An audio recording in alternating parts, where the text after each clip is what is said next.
It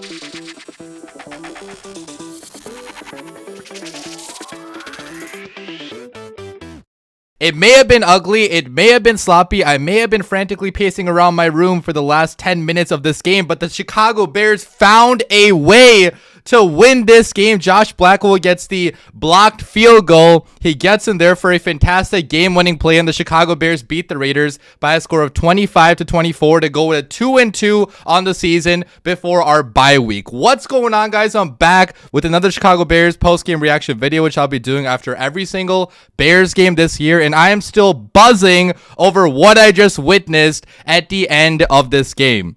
This is a game the Chicago Bears never win in years prior. The Bears always find a way to lose a close game, okay? Usually, we are the ones getting a field goal blocked. Usually, we are the ones committing a late game penalty or allowing a go-ahead touchdown. We are the ones that usually do dumb shit like that. But Ben Johnson and Caleb Williams are changing the culture here in Chicago. All these close games that we always used to lose, we're going to start winning a lot of them because the energy these two bring, you know, especially if you look at Caleb, I know he didn't have a perfect game, but if you guys watched his post-game celebration, I mean, the energy this dude brings is fucking infectious, okay? He is a positive soul. Like, I tell you guys, that stuff does matter. Being positive, bringing that positive energy, it spreads to the rest of the team. If you look at Ben Johnson, too, I mean, last year, we had a coach at Matt Eberflus that found every way to lose a close game. Ben Johnson's finding ways to win close games like this. And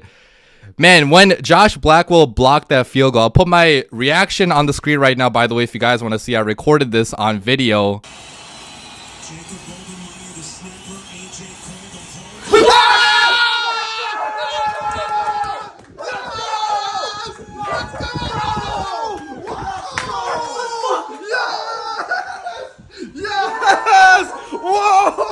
But yeah, I was completely elated. All the people I was watching with, we were just ecstatic because our hearts were beating through our chest. I mean, the Bears, usually we lose games like this, okay? At the last second, we always lose, but by Josh Blackwell, you know, finding a way to block that field goal, and also everything that happened before that, okay? The clutch drive that Caleb Williams and the rest of the Bears offense led to score the go-ahead touchdown. If you look at all the stuff that happened earlier with all the interceptions the Bears defense got, I'll talk about all that in a little bit, but it's just the Bears made every little play in the second half to find a way to win. And yes, it was not pretty. The Raiders outgained us in this game by a margin of, let me pull that up, but they outgained us by a margin of 357 yards to 271 yards. So, like, we committed dumb penalties, we got outgained in this game, but because of turnovers and timely clutch plays made in the second half of this game, and special teams as well. Special teams was big in this game. Cairo Santos nailed every 50-plus yard field goal he attempted. We had the blocked field goal attempt. We also had Torrey Taylor with the fantastic punt. Torrey Taylor right there, he pinned the Raiders at like the 2-yard line. Okay, because of all these things, the Bears found a way to win, and winning this game really changes their season. I know it's super early, but there's a massive difference from 1-3 to 2-2. Okay, 2-2 still gives you a chance on the season. We have a tough game after the bye against the Commanders, but being 2-2 gives us more margin of error, while 1-3 would make it seem like the Commanders game is a must-win game. And, you know, I really hope we can beat the Commanders because I'm looking forward to getting some revenge against them. But this win ensures that, like, we have the option to slip up against good teams, you know, going down the road. So I'm just so happy we won this game because it's also going to give us positive stuff to talk about for the next 2 weeks. We have a bye week, so with no Bears game next week, if we lost this game, it would have been negative content for the next 2 weeks, but now it's going to be positive stuff because the Bears did win. And yeah, let's break down the matchup, guys, and what happened in this game. So I want to start by talking about Caleb Williams, his highs and his lows in this game. So if you look at Caleb's stat line, Caleb Williams had 212 passing yards. He went 22 for 37 on his passing attempts. 1 passing touchdown, 1 interception. He only took 1 sack in this game. I thought he actually did a very good job of navigating the pocket because there was a lot of pressure allowed in this game against Caleb Williams. We had Theo Benedict on the right side. He eventually switched to the left side because Braxton Jones got taken out. I believe Braxton Jones got benched in this game. In his post-game presser. At least according to Twitter, that's what Ben Johnson said. He wanted to change things up and see if it provided a boost to the offense. So we had really young guys playing at tackle, and Max Crosby destroyed our offensive line in that first half. He had that tip pass that led to the interception. I mean, Max Crosby was all over the field, just wreaking havoc and destroying everything in the backfield. It kind of seemed like the Raiders knew what play was coming because they destroyed every play before it even began. So in the first half, it was just really rough stuff for Caleb Williams and the offense. Caleb was pretty inaccurate on some of the throws in the first half, just a little bit off here and there. There's a throw down the field to Odunze, a little bit off. Some passes to the sideline, like a little bit off. So the accuracy was a little bit shaky in the first half, but in the second half, guys, Caleb Williams was really clutch. Okay, if you guys remember that play on third down to get our first touchdown of the game to Rome Odunze, that was on 3rd and 12. There was heavy pressure in Caleb Williams' face, but he rips a ball over the middle of the field. Perfect accuracy on that ball, perfect timing, and Rome Odunze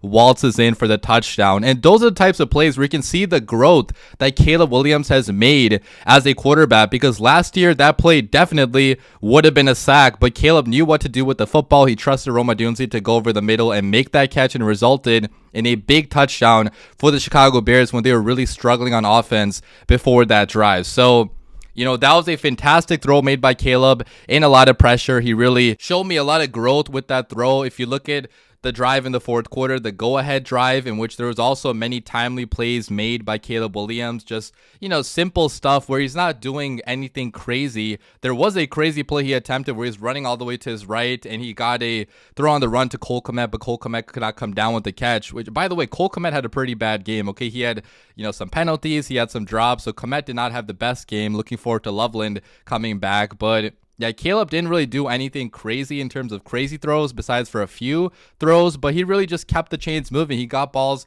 over the middle to Zacchaeus on, you know, crucial downs. He got the ball to Rome Odunze in the second half of this game. DJ Moore was not really used as much in this game, but he also had a couple big time plays that he made. So, you know, overall, Caleb, if you look at his stat line, doesn't really jump out to you as having a good game, but I thought because of the clutch plays he made in the second half of this game, you know, I got to give a lot of credit to Caleb Williams, okay, for bouncing back after a rough first half and putting together a pretty strong second half. One thing that is still really concerning, though, is that the Bears still cannot run the fucking football, okay? DeAndre Swift, like, this dude is making me go insane. He is not a good running back. I know he had a touchdown at the end of this game, but he just never gets yards after contact. He always falls into his offensive lineman's behinds and, like, just never hits the hole. DeAndre Swift had 14 carries for 38 rushing yards, average of 2.7 yards per carry. He also had a bad drop, a face mask penalty. So I was just losing my mind at DeAndre Swift in this game, as I have done, honestly, the last year plus now. But what can you do? Okay, he's stuck on the Bears this year. I hope the Bears can get him involved more in space, because when he gets a ball in space, he's actually pretty good, but he's just not good at running the ball in between the tackles or really doing anything else as a running back, okay? He is not efficient whatsoever. I hope more carries go to Kyle Monangai. Kyle Monangai had 4 carries for 18 rushing yards, average of 4.5 yards per carry. A big one also got called back because of a penalty, but Monangai showed me a lot more promise in this game. He's a bruising back that's going to get some yards after contact. He can go down the middle and plow through for some yardage. So, you know, the Bears' run game really concerns me big time going forward. Like, down the stretch, we're going to have to start running the football well, especially when it's going to be cold outside in December, November, right? Because you're not going to be able to pass the ball all day in the winter. So the Bears' run game really does concern me big time. If you want to be winning games against good competition when it gets colder outside, especially when it's,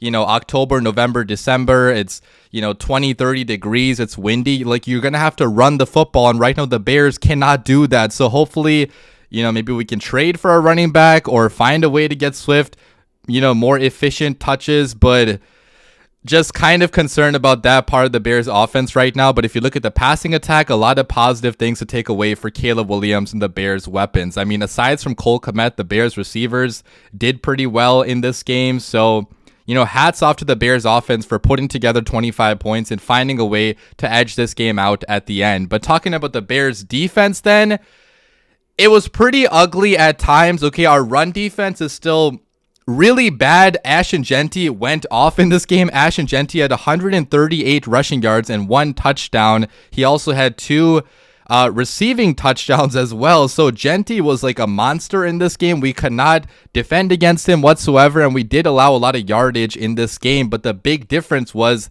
the takeaways, guys. Okay, the takeaways won us this game. I mean, the Bears had 4 takeaways. Geno Smith was so fucking bad in this game. He threw 3 interceptions. He was throwing balls right to our guys. Kevin Byard had 2 interceptions. Tyreek Stevenson had 1, a fantastic diving interception. We also got a forced fumble against Ashton Genty. So just big time stuff with the takeaways, guys. Anytime you turn the ball over or you force 4 takeaways rather as a defense, you're probably going to win games like that. The Bears still were about to lose because of how bad the offense was at the beginning, but the takeaways really helped us, get those field goals at least and win us this game. So hats off to the Bears defense for doing that. They're super physical. They can turn the ball over. They're just not good at forcing punts, right? Like, still major concerns about the Bears defense. The pass rush sometimes is lacking. The run defense also is lacking. So guys, against the elite teams, like, we are going to get exposed. Against teams like the Lions, like, we're not at that level to compete with teams like that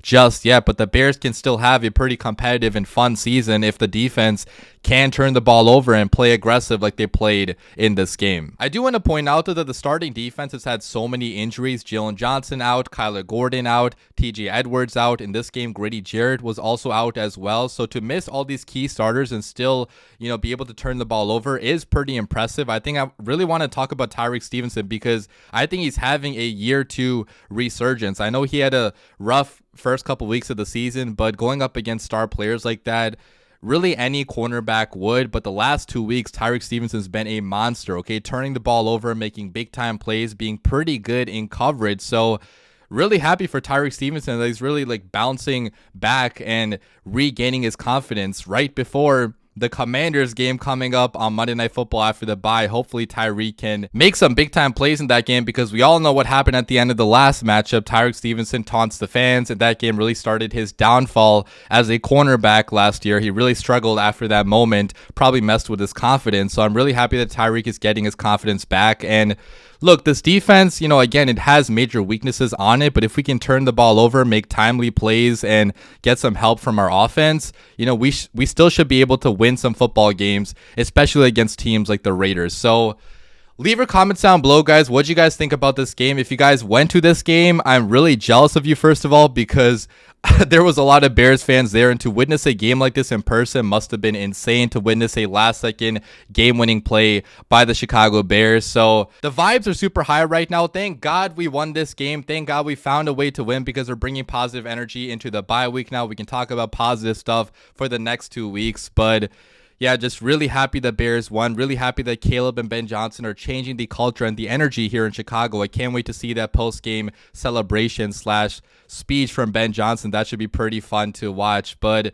leave your comments down below. I'll be back with the video probably next week. So I'll probably do like a bye week, breakdown of where the team is right now and what to expect in the future. But leave your comments down below. As always, bear down.